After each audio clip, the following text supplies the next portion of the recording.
Hello everyone, Kai from Down Under Minis here. Today I thought I would rummage through my junk drawer, or pile of despair, and pick out 3 minis that I think I would never paint or get around to painting because if you're me and you have a large Warhammer collection, your pile of shame gets pretty large in the end. We've got 3 guys here. I think these are 2 Tomb Kings, one with a tuber and one with a sword, and 1 Chaos Barbarian. We'll be painting these 3 minis over the course of 3 episodes. So, let's see who gets painted first.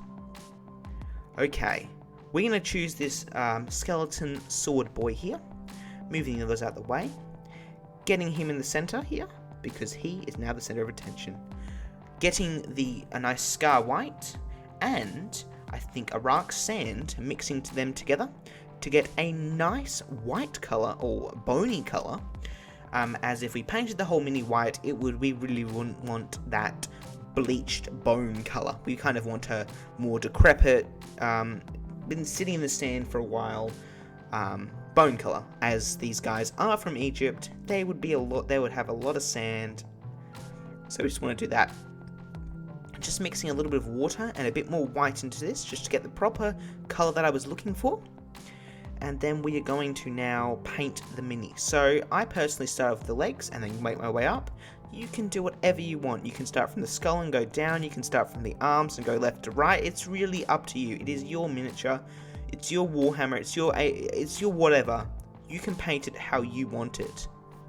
Working up on the leg now, making sure to get all the colors, all this bone, and we're just kind of coloring it in. Making sure that we fill in all the white. Bit of backstory behind this miniature is I bought this a long time ago, about when I was 7 or 8. We went to Melbourne, Australia, and we went to the Games Workshop store. I think they were called Game Workshop then, and we picked up some Tomb King. I actually picked up a couple. I picked up this huge ass vampire dragon thing that it looks pretty cool.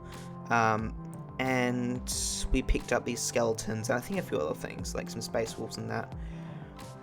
Sadness that happened was we unfortunately bought the glue in one of the bad batches, so all the miniatures that I glued together, well, pretty much crumbled apart, and that dragon, it had to get taken to the Games Workshop again, I think it was a store, another store, and we just said, look, you guys, do you have a fix to this? And luckily, one of the employees was nice enough to sit down and repin everything. The dragon was a real pain. It took a long time. It's still unpainted, which is quite sad. So maybe in one of the episodes we'll fix him up. But anyhow, we're getting almost to the end of painting all the bone color on. I think we might do a jump cut because, personally, I don't want to sit through painting all of this, and I'm sure you don't want to. Let's jump cut. Alright, so we just jump cutted. We're going to put a bit of gunmetal grey in, and we're going to get a bit of water as well to get the perfect consistency. Just mixing it up a little bit there. Then we're going to start painting, or not, we're going to put a little bit more water. And then we're going to start painting the sword and the bits of metal on the shield. So, here we go. Make sure you get both the faces of the sword done and the actual, edge of the blade, because it is quite a fat sword. It's a thick sword, and we want to make sure that we get the edge of the blade so it doesn't look too shabby.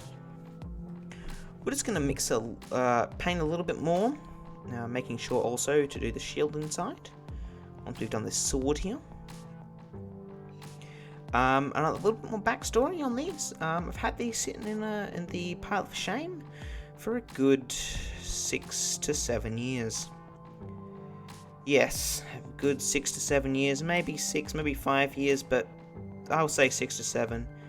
So you can imagine that these guys, their whole group are a bit broken up and a bit damaged. But over the course of a couple episodes, I'm sure that we will have finished all of the Tomb Kings and probably even played a game of Age of Sigmar with them.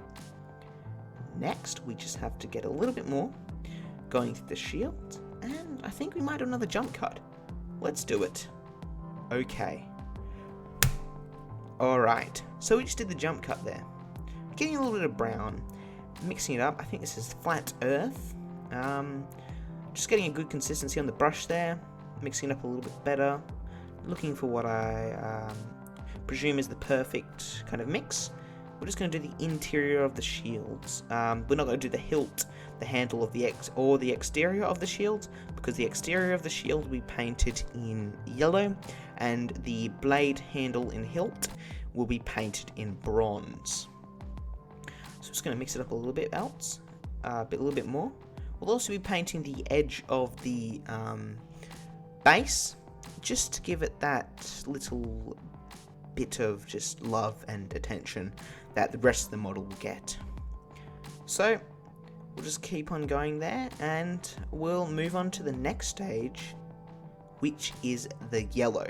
Here we go. Me coming up and grabbing a pot of, I think that is, the camera wasn't focusing here, Everland, Everland Sunset, probably pronounced that wrong. As you can see right through here, I had some blue out, but I was panicking because I thought I screwed up the whole thing. It was too wet, and I didn't want some blue on there, so I had to kind of panic with that and mop it off with a little rag. So as we come back, we have the model's exterior shield done, and we're going to move on to the gunmetal grey portions of the shield, just touching up where the yellow might have gone where we didn't want it to go, and doing the skull and the 3 little dots on the front of the shield. There is actually quite a variety of these guys in the box. As you saw, the tuber guy was there. There's like an axe guy and everything, so it'll be definitely interesting to see what colour variations we can do with them. If you have any suggestions, put them in the comments below. Next, we're moving on to the bronze. So we're just going to get a little bit of bronze for the handle and the, I guess, hilt of the blade, and the little knob on the thing, which I'm calling the hilt, but it probably isn't. Getting it up now, as you can see, we're just going to put a little bit of paint on it. I was so excited I kind of obscured this, which was probably quite annoying for you guys. I'm sorry about that, but I really wanted to get into these after 7 years of sitting in a junk drawer or going through like 4 or 3 house renovations. So there we go. We're going to now move on. We're going to be touching up the sword again, where the bronze might have gotten, but we didn't want it to get. Also doing the skull and 3 little dots on the shield again, just to make sure that we paint them and make sure that they are visible as being gunmetal grey and not being yellow. So we're just going to keep on doing that a little bit more, getting that 2nd dot done, and now getting the 3rd dot done. There we go. Doesn't that look nice? Well, you probably can't see it because the camera's being a little bit of a bastard. Alright, so next we're going to get some bone colour, mix it up again, and just retouch some of the areas that I might have gotten with some other paint. Now remember, if you ever have a happy little accident, you can always touch it up. Just to make sure that you don't touch it up before it's dry yet, because that's what you saw when I was trying to fix up that shield. Just doing the legs again, making sure that we don't get any bone where it doesn't need to be painted, and we're just going to be touching up again a little bit more. Just getting near where the sword is to make sure that we haven't screwed it up at all. Moving on next, we're going to be getting some Nun Oil. This is my favourite shade out of all of them. A little funny story, why is it so empty? Well, because I knocked it over. Quite annoying.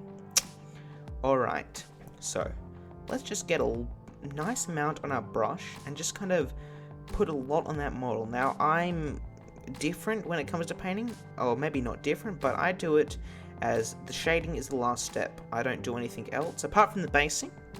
But for the model itself, I like the colour of the black. It's just maybe my eyes, but I feel like it's a grim, dark, apocalyptic Kingdom of Nights or 40k, where everything should be a bit more dark and a bit more gloomy and a bit more just grimy. So that's what I do here. Next, we're going to be moving on to the basing. So we're going to get a bit of earth texture, and we're just going to be getting that out right now. I put it on my little painting board there, and we should just be painting that on in a minute. Here we go. So we're just going to grab it on the brush there, and we're just going to put it on a decent amount, and just make sure that we kind of do a little terrain, have an idea, so we don't just paint it all over there, because I like to do the blood and the mud and dirt. So here we are, we've put the sand on, and now we're putting some blood. I like to do this because it's kind of my own personal base design that I'd normally use. Maybe other people have done it, but I feel like they're just walking through a big pit of blood and guts and gore. Just kind of how Warhammer's meant to be. As you can see, I'm just getting a little bit of modest amount. You might want to put a lot of on there to make it look like it's flowing. And there we go. I think that is everything for the model. Now, let's get to the showcase. Here he is done. A nice little skeleton boy, ready to be played in the battlefield. You just need some more skeleton friends, but I'm sure they'll come soon enough. Alright everyone, I hope you enjoyed the video. And remember, like, comment and subscribe. Goodbye everyone.